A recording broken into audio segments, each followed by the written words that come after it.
Your move, your move.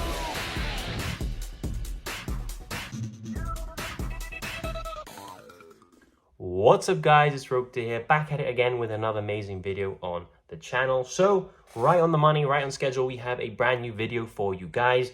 And before we get into it, I just want to say, if you do enjoy this type of content, make sure you obliterate the like button to let me know to make more of this. Share your thoughts down in the comment section down below as I reply to every single one. And if you guys are new around here or you enjoy my beautiful face, make sure to subscribe as we are aiming for 5,000 subscribers before the end of 2025. Also, if you guys want to support the channel a bit further or you guys want to meet and duel me, make sure to check out the Discord server links all over the channel. Get yourself in there, get yourself dueling against me. Well, that's enough of me. Let's get straight into the video. So, starting off the deck profile, we have a 3 of in the Metal Flame Swordsman. A lot of deck profiles I've been seeing don't actually max out on this guy, playing 2 or even 1 copy of the card, which I think is a mistake, simply because this card is a rotor for the whole archetype. You can reveal this card in your hand, add 1 card that mentions max Metalmorph from your deck to your hand, and then obviously this gets shuffled back into the deck, which is like the whole gimmick of the Metal Flame cards, or the Metalmorph cards I should say. If this card is summoned, and you can summon it even though there's no warriors in the deck because it says it must be special summoned with max Metalmorph by tributing a level 5 or higher warrior, you can get around that various ways, but basically you can summon him. Every time your opponent activates a card or effect, this card gains 300 and you inflict 500 damage to your opponent, which if you miss any like kills, OTKs, if you just burn them, because the deck can do a lot of burn as well, summon this guy and they have a immediate clock. Maybe they can reactivate 1 or 2 cards and then they're dead. Really, really nice to just put on the end boards, and it's obviously a consistency piece as well. For another 3 of, we have triple of the Metal Illusionist, another card I don't see people maxing out on, and I just think that is completely incorrect. Why?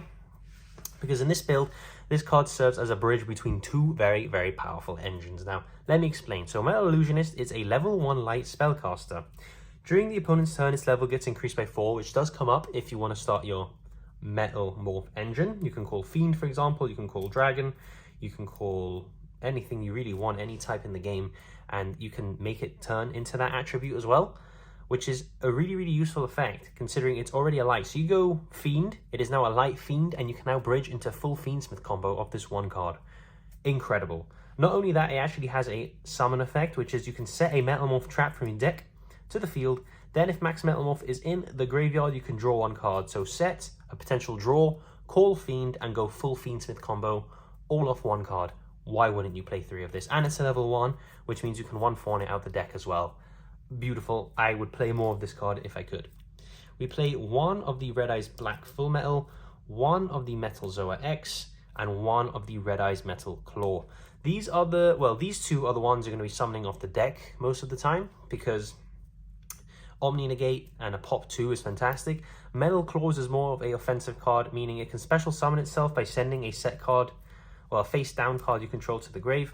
Summon it. If this card is normal or special summoned and you have max Metalmorph in your field or graveyard, you can add a Metalmorph trap from your deck or graveyard back to your hand. So very useful for getting an immediate body. While he's on the field, you can activate Metalmorph traps the turn they were set. So this is how you push for a lot of damage during your going second, or even going first. You summon this guy, summon the Omni turn 1, and protect yourself from Nibiru. So Metal Zoa X is really nice because it has to tribute a level 5 or higher Fiend. The engine in Fiendsmith that we are playing gives us level 5, well actually level 5 or higher Fiends. They're all level 6 or higher, which is fantastic if you want to just tribute them off to summon your Metal Zoa X, which is why I think Fiendsmith bridge so well in a deck like this, and why I think you have to play them if you want to build this deck, you know, as powerful and as meta viable as possible. What does Metal Zoa X do? Well, as soon as your opponent activates a spell or monster effect, you can target a face-up monster opponent controls and destroy it, and that's twice per turn. Obviously, when it's summoned off the traps, they gain protection, so not only are they immediate problems, they also are kind of sticky to get around. Same can be said for the Red Eyes Black Full Metal Dragon. Can only be summoned by tributing a level 5 or higher dragon, which isn't a problem at all, because we do play another engine in the deck, in the Bestial engine, which not only gives us a bunch of level 6 dragon bodies, helps us draw cards, and helps us get extra link material if we need as well to bridge into the Fiendsmith. When this card is on the field, it's basically just a Omni Negate every single turn. When your opponent activates a card or effect, negate, and then you can inflict damage to your opponent equal to the original attack of one attack position monster they control. It's getting really, really good. These cards have amazing synergy with both the Bestials and the Fiendsmith cards. And it's just they read really well. They're actually very powerful cards if you just break them down. An Omni Negate and a Burn, a Pop 2, can activate traps to turn their set, summons itself, and sets from or grabs from the deck or grave back to hand. Amazing cards. I would only play one of each. If you do draw these 2 bricks, you may be thinking, wow, they're really good, but if you draw them, they must suck. Incorrect. You can reveal them in your hand, and then you can set a Metalmorph trap directly from the deck and shuffle them back into the deck. So you can immediately just put them back in the deck as well. Fantastic cards. Amazing. Would I play more? No, you don't really need to. Remember, the max Metalmorph trap can summon from the graveyard as well. This is the perfect amount of cards. You don't want to be drawing them, you want to be searching them. And stuff like the Red Eyes is super searchable since we do play the Black Metal Dragon package as well. For another consistency card, we have triple of the Archetypal Rota in triple incoming machine. This card grabs any card that mentions max Metalmorph or Metalmorph trap from your deck or graveyard to hand, so it can grab from grave. It's not once per turn, by the way, in the Rota. If you open 3, you can Rota 3 times. The only effect that's once per turn is that you can banish this card from the grave if you control a monster that mentions max Metalmorph. And you can flip something from defense to attack, which comes up because obviously you'll then be able to burn if you negate anything. So really, really amazing card. A non-once per turn Rota is fantastic. The card quality in this deck is really nice. If you disrespect this deck, you will lose. So just keep that in mind. This is a very, very powerful deck. Don't take it for granted. You may think, oh, max Metalmorph anime deck. No, this deck is really, really powerful, especially with the other engines we're playing as well. Max Metalmorph and Flame Coating Metalmorph. These are 2 trap cards. These are the choke points of the Metalmorph deck, if I'm honest with you. It sucks that they tribute for cost. It sucks that they can be Ash Blossomed or Dominus Impulse, but this is what you just got to live with if you want to play this deck. So Max Metalmorph, you tribute a face-up monster, special summon one monster that cannot be normal summon or set, and mentions Max Metalmorph from your hand, deck, or grave, and equip this card to it with the following effect. So this is how we go from our generic end boards of Neko Crypt Princess, of Bestial Lubellion. We can go into our Metal Zoa X and our Red Eyes Full Metal. And when this card is equipped, the monster gains 400 attack and defense. It cannot be destroyed by spell or monster effects, and it cannot be targeted with monster or spell cards or effects. So it makes it really, really sticky and a big of a problem. And the Flame Coating Metalmorph tributes a monster that mentions max Metalmorph. So if you open both, you've got to do this second, just because you want to gain as much advantage as you can from your monsters. Tribute 1, summon the Omni, negate something, then tribute the Omni, and you can summon any monster really because it ignores summoning conditions. So this is how another way we can get into our Swordsman, because Swordsman needs a warrior. This ignores summoning conditions. We're absolutely fine. We can tribute a dragon, summon a fiend, for example. Tribute a fiend, summon something that needs a dragon. It doesn't matter because Flame Coating Metalmorph just allows you to ignore the summoning conditions. It's not as flexible as Max Metalmorph because you have to tribute a Metalmorph monster, whereas this tributes any monster, but they both have their pros and cons. If the equipped monster would be sure of battle or card effect, you can send this card to the grave instead, so it does give it protection as well. So this is the Metalmorph part of the deck. 14 cards, absolutely amazing in playtesting so far. Really, really powerful. The card quality is really, really nice. Again, disrespect this deck and be prepared to lose. This deck is really, really nice. Triple of the Black Metal Dragon. This just, again, we do play a lot of Red Eyes cards. This allows us to search them on a card that isn't once per turn, which is really, really nice. With, of course, the 1 Red Eyes Darkness Metal Dragon. So 1 Metal Dragon is not only full Metalmorph combo, it's actually full Fiendsmith combo as well. So it's actually even more powerful than the Metal Illusionist in some cases, which is absurd. And the Red Eyes Darkness Metal Dragon, of course, banish a dragon, which would be our Striker Dragon if we normal the metal, summon it, reborn the Metal Dragon, link them off into a closed heaven, get another search, which allows us to search our Omni Negate, which then we can put back into the deck, set a trap, and then go full Fiendsmith combo as well. I will be releasing a combo guide for this deck, do not worry, but this is mandatory as well in the deck, just 1 though. Another, again, for a bridging engine, triple Bestial Lubellion. This card is amazing. Not only is this just a really good Yu-Gi-Oh card, it serves so much function in a deck like Metalmorph because it allows you to get access to level 5 or higher bodies that can summon themselves, and it gives you access to Branded Regained, which is a monster reborn as soon as your opponent normal specials of dragons that can then be tributed for your traps. So we got to build a deck around always having enough fodder for the traps, and as soon as a dark or light monster is banished, if we have the Regained on the field, which this card places from the deck to the field, we will be drawing cards as well. So you need to be playing 3. A lot of people are like, no, play 2, play 1, don't play this card. You play it 100% because it gives you access to dragons that are also hand traps and also serve as fodder for your Metalmorph. The Soreneer is actually a bestial Druisworm. I just don't have any at the moment, so I'm just proxying it with a Soreneer. But it is Druisworm, it is the better target to have, and the Baldrake. We play these 3 because these are the best. Magnamut, Druisworm, and Baldrake. Magnamut Searchers are the dragons. The Druisworm is like a DD Crow. They're all quick effect DD Crows. But then when it is sent from the field to the grave, it sends a monster, which we can, when we tribute it with the trap, will trigger the Druisworm. And the Baldrake, again, just has really good synergy with stuff like Regained and stuff like our Fiendsmith package, because we can always be summoning the Fiendsmith Lacrima or the Lacrima, the Crimson Tears, during our opponent's turn and have an extra disruption via the Baldrake. And to round it all off, the 1 branded Regained. Absolutely fantastic card. If a light or dark monster is banished, target one of them, place that to the bottom of the deck, draw one card. Really good during your opponent's turn against stuff like Malice, because this will always be chaining 2, because they have priority in their turn. And then you just get to put it back, they don't summon, and you draw a card. If your opponent normal summon or special summons a monster, you can target a bestial in your grave and special summon it. So it has to be one of these 3, because obviously Lubellion cannot be reborn via that effect. However, these 3 are all really good anyway. Magnum will give you a search, Druisworm will give you a send, Baldrake will give you a summon disruption as well, which is super, super nice. For the other Bridging engine, 1 Engraver, 1 Lacrima, 1 Sanct, 1 Fiendsmith in Paradise.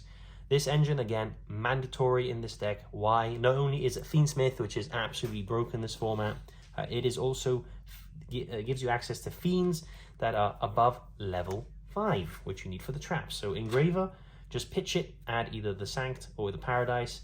Mainly we play such little because we're going to be bridging into the main engine via the Underworld Goddess and the Link 1 Fiendsmith, so we never really want to see them. However, if we do have targets with Engraver. Stuff like Fiendsmith in Paradise, stuff like Fiendsmith Sanctuary can just be added with the Engraver. Lacrima on summon is going to be able to just dump any Fiendsmith card, be it Engraver or be it Fiendsmith in Paradise during the opponent's turn. And Fiendsmith Sanct is basically a just 1 card full combo into Fiendsmith, because summon a Light Fiend token, link it away, summon Lacrima, send Engraver, we are cooking. Obviously Fiendsmith in Paradise, banish it, send Fiendsmith Desiree, and get a send during the opponent's turn, which is why we play it. For the hand traps, triple Ash Blossom, because it's just very good. Triple Droll, very, very good this format. Triple Fuwalos, apologies for the proxies, they're on the way. Fuwalos may conflict with Droll, some say, that is a lie. If you Fuwalos them and then you Droll them, the opponent's not going to be able to do anything most of the time anyway. So if you Fuwalos draw into Droll and then Droll them, that is absolutely fine. Triple of the Impum, just because we need non-once per turn hand traps that are good on the draw. And that is it for the hand traps. So that is 15 if you count the 3 Bestials in a 44 card deck is not too bad. Or 43 card deck, because we're not actually playing the Crosshair in this variant. We have the 1 Call By and the 1 1-for-1. The reason behind Call By was that stuff like Ash absolutely destroy the Metalmorph stuff, so we need to basically have a way to counter it. The Fiendsmith and Bestial stuff do a really good job in baiting Ashes anyway, especially the Fiendsmith Link 1. If they don't Ash that and you go full Fiendsmith combo and then they Ash your Metalmorph, you're absolutely fine. If they Ash your Fiendsmith, you then have the trap alive to get through the Omni Negate. And the 1-for-1 obviously is a way to bridge between the Black Metal Dragon and the Metal Illusionist. So we need to be playing this card. So that's it for the main deck, 43 cards. Let's now go on quickly into the extra deck. Okay, so starting off with the extra deck, let's just spam through the Fiendsmith stuff. We have the 1 Fiendsmith Agumde, just because it's very useful to make it in some situations. Fiendsmith Sequence, which is a way to get into our fusion summons. Fiendsmith Link 1, I apologize. I ordered a QCR one, hasn't arrived, using this proxy. However, this is how we bridge everything together with a Moon of the Closed Heaven to affect monsters. Then you immediately link it off into the Fiendsmith Link 1. Tribute this card, and then you can just summon your Lacrima, send Engraver, summon back Engraver, and you're absolutely cooking. We have the 1 Desiree, which is our Omni Negate. We can only do this summon Desiree in lines where we go through Moon, but most of the time it's just strictly worse than just going for the High King Caesar line, because the Desiree gets rid of all follow-up since we're playing such a little Fiendsmith package. However, in some cases, summon Desiree, you have the negate, then with obviously with the trap, you can send Desiree to the graveyard, summon your pop 2 and then Desiree effect will also trigger being able to send another card from the field to the grave. So it comes up in some situations. High Wave King Caesar, probably going to get banned. If they ban this card, I think the Fiendsmith engine just becomes really, really fair. So I think the Fiendsmith engine will survive if they ban this. If they don't ban this, I think they do need to address the Fiendsmith cards. But if they ban this, it's absolutely fine.